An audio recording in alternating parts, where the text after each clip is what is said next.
Dr. Dain Heer is here, and he is a relationship expert and author of Being You, Changing the World. Good morning. Good morning. Nice to have you here from Santa Barbara. Thank you for having me in lovely, chilly Toronto. She just said chilly. That's good. That's right. 0 degrees, Toronto. 0 degrees, Toronto. And that's at our high. But anyway, you talk about something called the divorceless relationship with yourself. Yes. So what does that mean exactly? Well, basically it's like this. What most of us do is we find someone, we fall in love, and then we start cutting off the very parts of us that made them love us in the first place.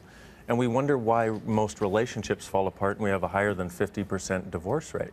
What I'm suggesting is if you actually don't cut off the parts of you, the things that are nurturing to you, the things that are fun for you, the relationship will actually get better.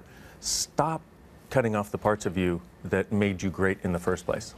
Do you mean in so much as if you had all sorts of interests outside of the relationship that made you interesting to your partner, you start to let those fall away because now you just focus on the partner? Yeah, what most people do is they start losing their friends, they stop doing things that they really love. Like, let's say you like salsa dancing.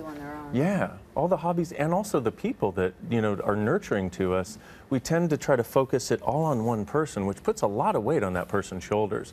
It's not kind to us, nor is it kind to them. In theory, that's amazing. Right. Practically, with Yeah. all the constraints and demands and everything else in a relationship sometimes with kids or time or whatever it may be, how do you put that into practice? That's a great question. What you want to do is ask yourself, okay, so what percentage of me have I divorced in my current or my most recent relationship? Just to get an idea of what part of you might be cutting off. And write down 3 things you used to love to do that you don't do anymore, and 3 people you used to connect with that you don't connect with anymore. And then make the demand. Right after this segment maybe, call a couple of those people and say, hey, you know what? I'm sorry it's been a long time since we've connected. I'd really like to connect with you again.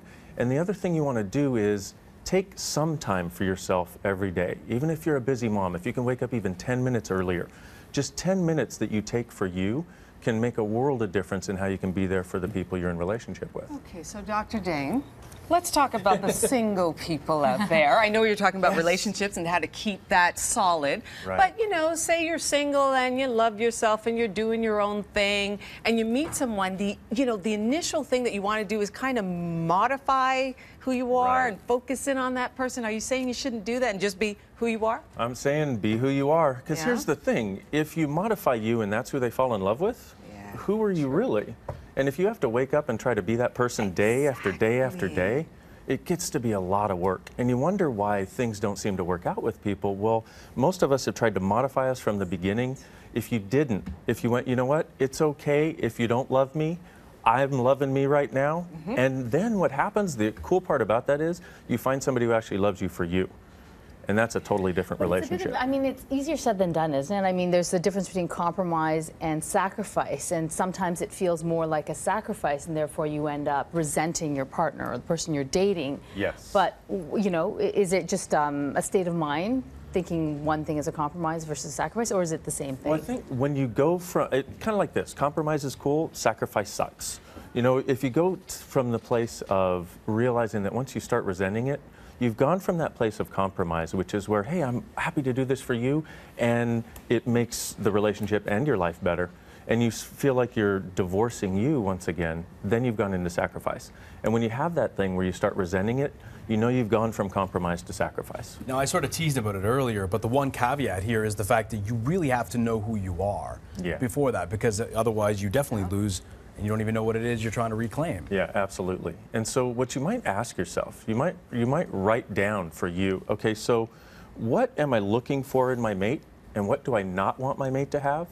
And in so doing, what you do is you start to see what's actually valuable to you that you'd like in another person. And then the third thing you want to write down is, which of these things do I already have that I'm not acknowledging about me? Because we tend to look for things in other people that we don't think we have in ourselves. But what if you've already got it? What if you don't have to get it from somebody else? And what if you realizing that actually makes your life and your relationship a better place? So you're saying it's okay to have independent, I mean, obviously it's like guys' night, girls' night, but if you go skiing every weekend and you're not taking your partner, I mean, is that okay then? Well, that's where it gets into them sacrificing for you.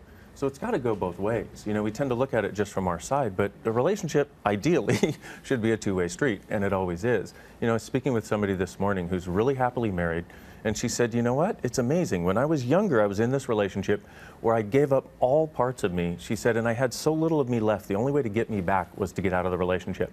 Now I'm married. My husband has his life. I have my life, and we have our life together. And the fact that we have our lives separate allows us to be even greater when we're together. Dr. Dain Heer, thank you so much. Relationship expert and author of Being You, Changing the World. Thanks for coming in this morning. Thanks for having me.